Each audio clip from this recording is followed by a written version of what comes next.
on Tuesday, and Robbie and I were talking. I was like, dude, we got so much to do. We got to do this. We got to do that. That's my Robbie impersonation. Hey, what's going on, man? How you doing? So I brought all these backdrops with me, had everything shipped to my place so that it'd be easier if I just drove it down and a lot cheaper. It's like $2,000. If anybody wants to make money, get into logistics and ship from Canada to the United States because you can charge a lot of money. So we had everything shipped to my place so I could drive everything back down here. So anyway, long story short, I was so excited that I'm like, I've got to crash I've got to crash before I take off driving, man. 1:30 a.m. on Tuesday. I was down here by 3 p.m. on Tuesday. I couldn't go to bed. I was so excited to get here. I packed everything up and grabbed some caffeine and hit the road. About 35 minutes into the drive, I was like this. What am I doing? So the windows went down 42 degrees, and I never looked back. I stopped twice. Only peed my pants once, but I made it. It was a rental car, so we're good. Is Hopkins in the house? Astronaut diapers. Let's go. I'm going to invest in a catheter next time. What's that? Drink it. Yeah. Dave Moore, where are you at? I'm going to heal myself. All right, here we go.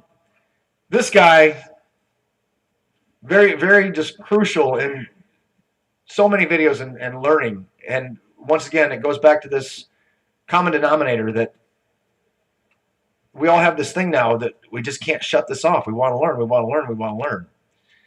And I can say this, Richard Hopkins is one of those guys that I caught myself watching a lot and going, okay, cool.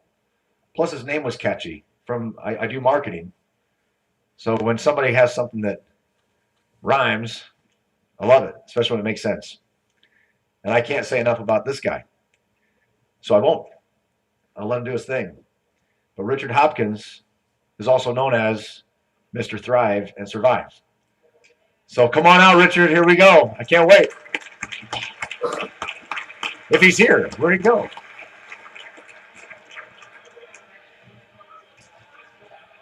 That's John Gabrielson. Is he still talking? That's the other thing too. We go out there and you see somebody like, hey, I'm coming your way to talk to you, and you hit 3 or 4 people. But here he goes, Richard.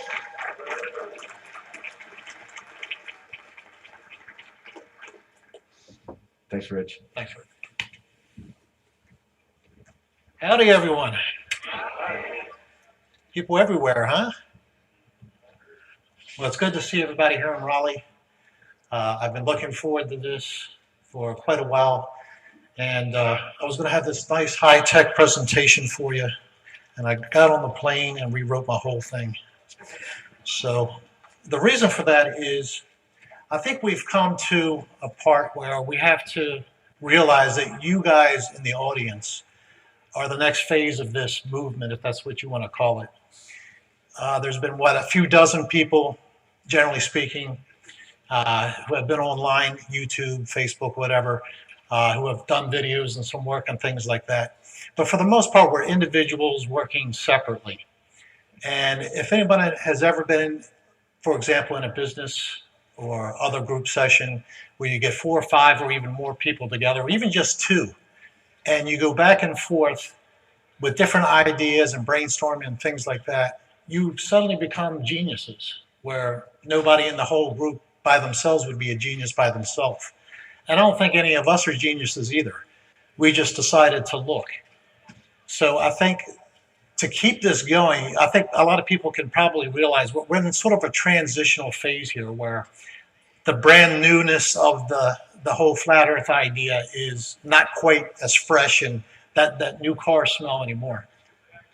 So to keep it going and to expand it out into the rest of the universe of the earth is to get people like you to get together. And I think we need to have somebody come up with some sort of repository or depository where everybody can put their evidences, their empirical evidences together so that it stacks up as high as a mountain so that anybody anywhere who sees it can come to the conclusion that you have. There's nothing better than bringing people to the truth.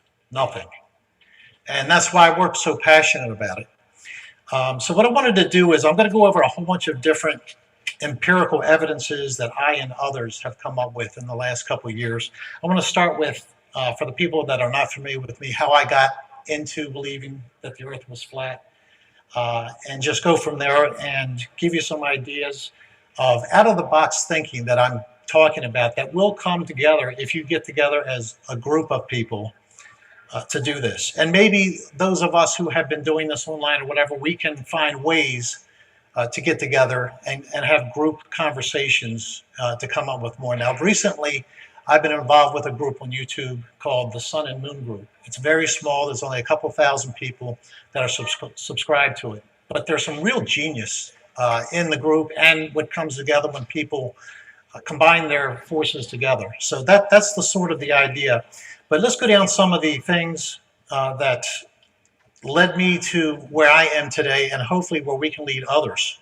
I want to start with some of my background. I started as a 4 or 5-year-old, very interested in anything science, but particularly earth science, weather in particular. I was always a weatherman from a small kid. By the time I was a teenager, at 15, 16 years old, I remember my friend Rob, who went into the Navy with me, he would tease me. He was like, what 16-year-old was reading a book called Air Fluid Dynamics? And I'm not going to pretend to know the math that was in it at the time anyway. At that time, I'm dating myself, but in high school in the 70s, you didn't generally get past Algebra 2 in the 12th grade. And, that's taught now, I think, in maybe middle school. But by the time you got to air fluid dynamics, you're talking about a lot of quadratic equations and beyond that. So I didn't know the math, but I was so interested in the earth science that it propelled me into other things. I was into model rocketry. I also did chemistry experiments, observation. That is what empirical evidence is. Empirical evidence is simply observation, which you observe with your senses. Now, science was to say, no, you have to have all this mathematics to prove things. Mathematics doesn't prove anything. It can't prove anything. All mathematics can do is explain a phenomenon. Mathematics can explain that things fall to the earth at 9.8 meters per second squared, but it can't tell you if it's gravity doing that or density, buoyancy, and magnetic force. All it can do is explain. And that's one of the things that we have to get people that are not into this to understand, little details like that. And we need to teach people to do more than just surface observations. And when I first saw what's the guy's name, Norwicki, who took the picture of Chicago. Many of you, I'm sure, have seen the picture of Chicago from 60 miles. That's what got me into the flat earth movement. It was on Jaring's channel. My channel had nothing to do with flat earth. It had to do with economic collapse, prepping, different things like that. And I happened to see, YouTube on the side has the feed of other videos. They had a weatherman, obviously a weatherman, standing in front of a picture, which I wasn't sure about how little it is, that it was Chicago, but I clicked on it just because I wanted to see what this weatherman was talking about with the city in the background. And as soon as I saw it, and their explanation that it was a superior mirage, and I'm leaving out a little bit here. I was in the Navy for 4 years. I was professionally a weatherman in the Navy on the USS John F. Kennedy. So being out at sea and being a weather observer for years, I know what a superior mirage looked like. And that picture was not a superior mirage. Now, I just recently searched for that picture once again, and they do have somebody who has taken a picture with superior mirage of Chicago. And what's interesting is you can see how it's upside down, it's faded, it's kind of transparent, translucent looking. But also you'll notice if you look closely at the bottom of even this picture, real small, you can see that there's Chicago at the bottom. The whole works that, the Norwicki picture was greatly zoomed in so that you could actually see the buildings, almost down to the bottom. But when I saw that, and I've always thought logically, I couldn't come up with anything else. And trust me, I was trying to come up with something else that could explain it. It took me a long time to build up 2,500 subscribers on my channel into the prepping movement and things like that. And I knew this would, if I announced this, I was rapidly going to lose probably most of them, and I have. They're, as far as I know, they're all gone. Maybe 2 or 3 are there from the very beginning. In fact, the very first thing was, Rich, you better drop this because people are going to lose confidence in you. And my thing is, I got to go with the truth wherever it takes me. And that's just the way it is.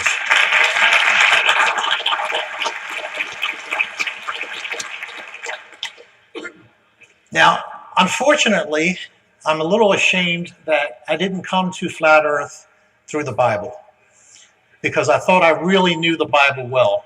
But I did what everybody else does. I cognitive dissonance myself on certain verses, meaning, thinking, what it has to mean something else, or it's not exactly probably the right translation. The bottom line there is, if anybody has any doubts, go to Joshua 10 and read there and see that the sun stood still and the moon stood still. And with both of them standing still, you can't have a Gil-Broussard theory that God somehow caused Nibiru to pull the earth down 20 degrees or 30 degrees so that Israel would have a longer day. I'm sorry, but the moon would not stand still in that case. The moon is supposedly rotating around us, correct? So even that has a lot of flaws to it. So let's start getting into a few things. Oh, speaking of cognitive dissonance, I wanted to go back, and I was looking that up, and I happened to come across once again, how many people have seen the video where in the 1960s, at the end of the broadcast day, it's not like it is today, in the 1960s, at 10 o'clock at night, 11 o'clock at night, whenever the local news ended on television, they would play the national anthem. And at the bottom, it would say, "Oh, say, can you see?" You would have the words. And how many have seen the subliminal that was put into that? Oh, many of you. Good. Very good. It would say, the words, actually, when you really slow it down, would say, "Trust the government. The government is God." That type of thing. You can search that. Just search on Google for subliminals in the national anthem. It'll pop right up. You'll see it. And there's several very good videos out there. And I decided to scroll down and see the comments. And the very first comment with like 29 thumbs up, and it wasn't that popular of a video, was, "Oh, this isn't true. The CIA," because at the end of it, it said MK Ultra, except it didn't have the MK, it had Ultra, and then some other code word that later came out was the secret CIA code words for it. The person wrote in the thing that this isn't true because the CIA wouldn't put their secret code name up there. So this isn't true. The government never did that. This is a perfect cognitive dissonance response for someone who hasn't done any research whatsoever. This particular event with this commercial came out in congressional hearings in the 1970s, where the CIA admitted they were using subliminals. What was the result? They promised not to do it again. The spineless Congress did not pass a law stating you can't do it, so they settled for a promise. So do you think they're not doing it anymore for us? If it was good then, I'm sure it's good now. So I think that's a good example of cognitive dissonance and what most people have had, because most people do not want to believe that they've been fooled. But I think the empirical evidence when we get here is going to show that there's so much of it. And I've looked at so little. One human being can only do so much. And I implore each of you, I walk my dog twice a day, early in the morning at sunrise and at sunset. I have seen so many miracles. I actually prayed for them, though. Crepuscular rays that come out and then come back together over top of me, all kind of weird things. Rainbows that lasted till past sunset, where I actually could see them coming towards me. I thought at first it was getting bigger, but it was actually moving towards me. And I actually took pictures on my phone to record it, which means the sun was getting further away as the rainbow was moving. Now, the rainbow in particular is a very good example, and I'm skipping around here a little bit, but the rainbow is a perfect example of science not telling us truth. Science admits that a rainbow cannot be created indoors, unless you have two reflectors. It's got to have two indoors. So outside, we know rain is one reflector. What's the other one? Yeah, sunlight off the dome. We don't see the sunlight directly. And there's other evidence we have of that as well. Empirical and observational evidence. The ball Earth and a flat Earth both cannot explain why on the equinox dates we see sunrise within a degree or two all over the Earth at 090 degrees and sunset within a degree or two of 270 degrees on the equinox dates. Now, I did a video where I held a glass up and said, if the light is on the other side, and I put the sun on the other side of the glass, and I moved my head back and forth, meaning you're moving on the Earth south and north, the sun would follow you the whole way. So when the sun gets into a certain position on the equinox dates, if you're looking at the sun through a reflection, not directly, you will all see it at 090 degrees and 270 degrees. There's no other way to explain that I know of. And there's other evidence that has come out from this eclipse, which I think is NASA's worst nightmare, this eclipse that just occurred in North America. And we're going to talk a little bit about that too. How many people saw that just before the eclipse came out, that they ran a video saying, you're going to see all these little, what they said, pinpricks that were going to cause these images of the moon on, the images of the eclipse cast on the ground. Has anybody seen those pictures? Okay, look those up. They're amazing. Thousands and thousands of pictures of the eclipse, whatever phase it was in, being cast onto the ground at one time. Now, NASA, 2 or 3 days in advance, they've been covering eclipses for what? Since they were here in 1945, 50, whatever they were invented or put together.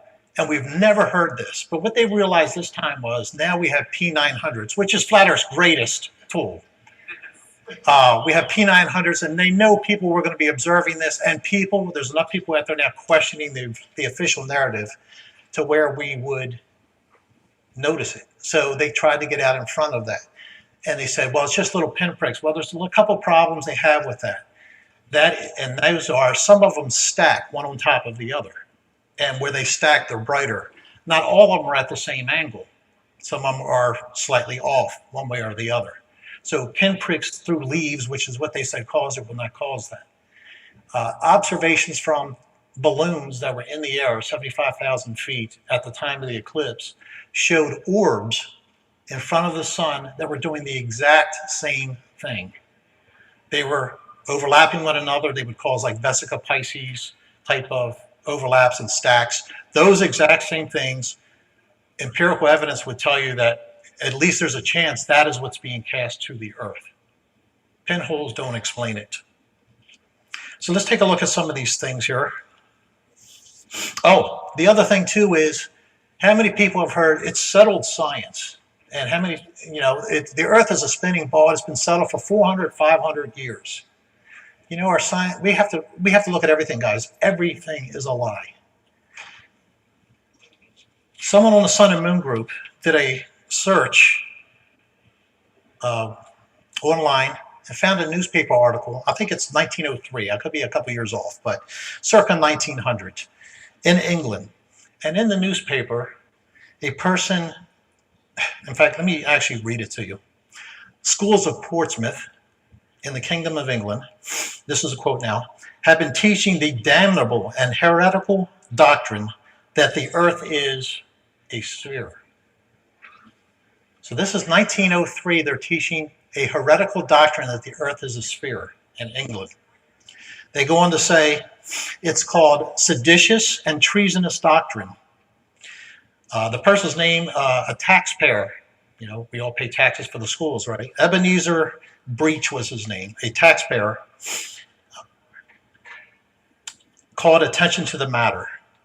And I'm quoting again, quote, Ebenezer and his friends know, of course, that the Earth is flat as a pancake, corrupting their children. So this has not been settled science for 400, 500 years.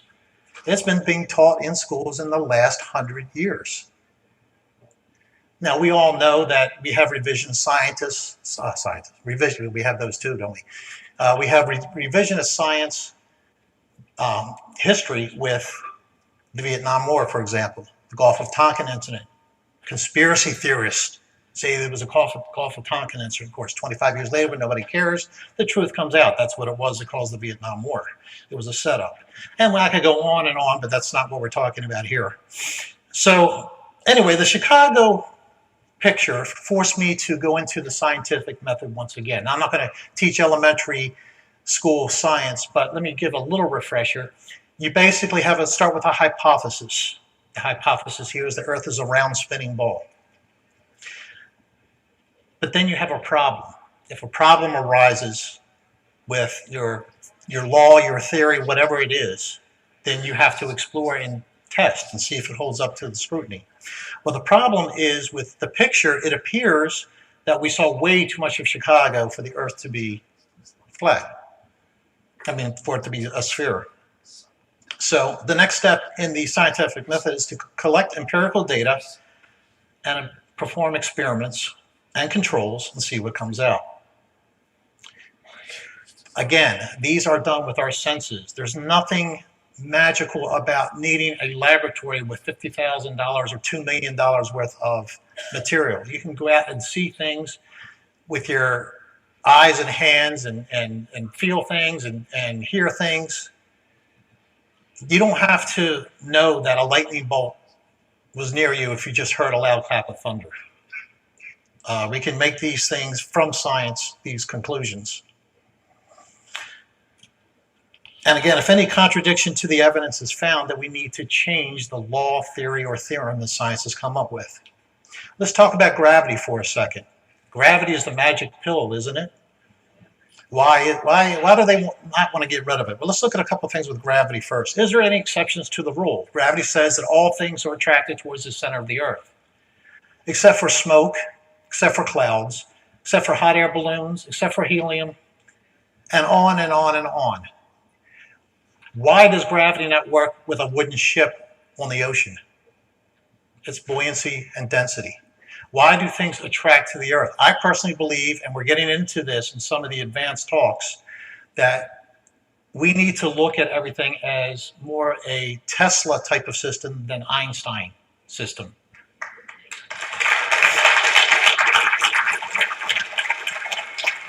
And what that means is that we're getting into electromagnetics, dielectrics, and different things like that. They explain so much, and one of the people that really is doing a great job with that, I've done 2 parts so far, I got to finish it on my channel, is a guy named Chris Monk-Seeley, who has come up with so much empirical evidence from the last eclipse. He's the one that discovered that there was nothing in front of the moon. I mean, in front of the sun. There was no moon there that blocked it. Mike Helmick, H-E-L-M-I-C-K, I think is how it's spelled. Check his channel out if you haven't seen his channel. He does a great job showing through colors and different things like that, light spectrums, that the moon was not in front of the sun. It simply was not there. What blocked it is a deep story that I won't get into. So let's get into some of the empirical evidence we have looked at since I've gotten into it anyway. So if the Earth is flat, it's obviously not spinning, because that would cause all kind of issues. And again, it's not settled science. Now, I could put a chart up here. I could do a famous little PowerPoint chart that I hate. That's why I rewrote this. I just hate PowerPoint, guys. Sorry. I don't know why I have an aversion to it, but I do. But I could put a chart up here and say, here's all the evidence we have that the Earth is not moving and that it's flat. But let's stick with the moving part. And then I could put on the other side, what does science say about the Earth moving? Nothing. They have given us no practical examples other than you see the stars move at night and the sun and moon move. That's proof that the Earth is spinning. But that's a 50-50 proposition. Either it's moving or we are moving. Now, when you're out at sea, and many of you have experienced this in a car or whatever, and you have something move and you have no reference point, you're not sure if you're moving or it's moving. You might slam on the brake because you think you're drifting. You ever had that experience? Relative motion, exactly. So what do? You have to, if you're out at sea and you see a boat going around you, how do you know if you're the one moving or the boat is moving? With no other reference, and trust me, you see that all the time out at sea. You have no distant reference point, especially if it's foggy and cloudy, no sun. You have to put your hand in the water. And we have somebody that actually did that, and I'll get to that in a second, so to speak. We have Michelson-Morley experiments, Sagnac, other Michelson experiments, Michelson-Gale, and others who came up with him. These are experiments done in the 1800s, late 1800s, which showed, without a doubt, that the Earth does not move. Now, you'll get people that'll dig in and say, no, they were trying to prove that the ether exists or doesn't exist. No, get in and dig and read what it really says. They were using interferometers and different things like that, how light moves when you put motion to it. And that's why Einstein became such a genius, and he was elevated. Because he said, well, they can't really tell because it just so happens that the light expanded at just the right amount of time or just the right amount of space so that they couldn't tell if the Earth was moving or not. Okay? So how do you get around that? This is where I get with thinking outside the box. Or someone named George Biddle, Airy's failure. He came up with a way to put your hand in the water. He's the one that came up with a telescope. If you haven't heard of Airy's failure, this is a must. You must learn Airy's failure. I have done a video on it. Others have done videos on it as well. What he discovered was that starlight and looking through a telescope, they don't line up. If you look through the viewfinder and then try to find it in the piece of the telescope, and trust me, having a telescope, this happened all the time. You'd have to tilt the telescope a little bit more to get it in the telescope with the greater power. And the reason is because either we are spinning, causing the light to be bent slightly, or the stars above us are moving past us. And what he decided to do was fill the telescope with water. Water greatly reduces, doesn't reduce it to zero, but it greatly reduces the speed of light. And what he determined was, and what he was expecting was to debunk Michelson-Morley, Michelson-Gale, Sagnac. He was trying to debunk all of those. Because his experiment resulted in the opposite, he no longer had to make an adjustment, or he continued to have to make an adjustment for the light, which meant, I know this probably doesn't make sense if you're not familiar with it because I'm not getting into great detail. The conclusion was the Earth does not move. Now, he wanted his paper published, so he left that out, which is one of the critics' complaints. Oh, he didn't say that the conclusion was that the Earth didn't move, but that's what he was testing for. But he wanted it published, so he just left that blank. And it was published and it was written up. But Airy's failure, it's a very cheap and expensive experiment, and you can trust it's been done over and over again to failure again. But that is the best experiment to date that shows the Earth does not move, and nobody hears about it. There are many people online who attest to have gotten engineering degrees, physics degrees, different things, astronomical degrees, that have never heard of these experiments. They might have heard of Michelson-Morley and Michelson-Gale and things like that, but the reason why they heard about that, oh, Einstein debunked that. Well, Einstein also said that if the speed of light was ever found not to be a constant, that his theory, by necessity, was wrong. And the speed of light is not a constant. We know it is there's some cases where it slows down, some cases where it's not inhibited as much, but over time it has been slowing.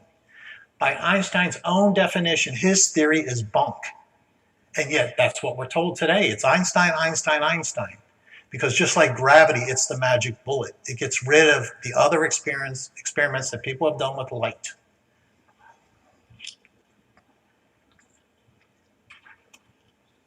Now, the other magic with gravity is, of course, that this is why they can't get rid of it and go with, it's simple.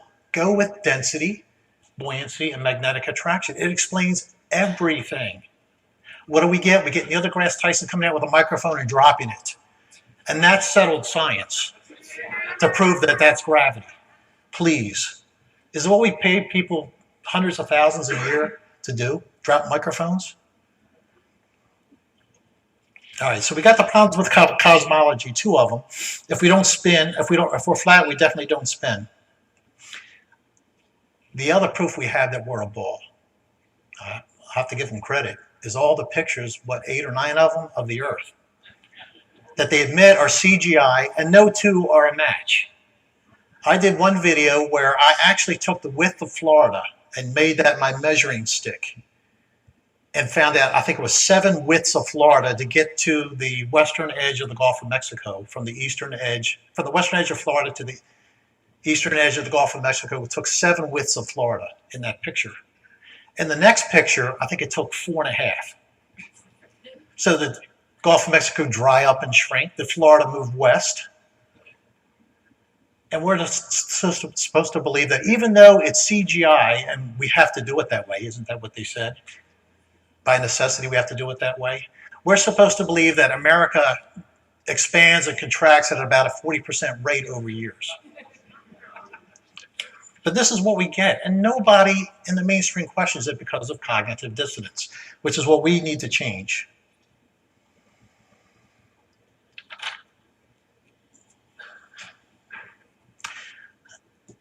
Now, there's something on the side I'm going to talk about here in a minute. I'm calling it ecliptopause. And this is what I want to look into. And the only reason I'm bringing it up now is because it's on my mind. How many people notice that you get this shadow during the eclipse? It keeps moving, gets right over the sun and stops. And it sits there, and it sits there, and it sits there. And then it starts moving again. Except if it came in at 2 o'clock, it doesn't go out at 8 o'clock. It might come in, drop down, and go back out at 10 o'clock. It comes in like it's on a pendulum. What in cosmology explains that? Nothing that I know of.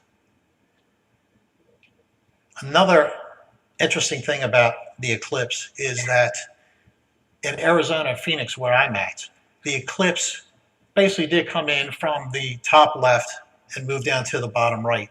Just 200 or 300 miles south of where I am in Mexico, it was flipped.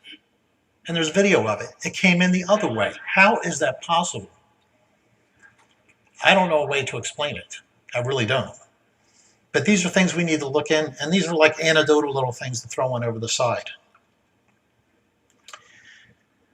So let me give you some of my walking my dog Charlie experiments. Have you noticed that the seas, what they call the seas on the moon, which are black at night, they turn blue during the day?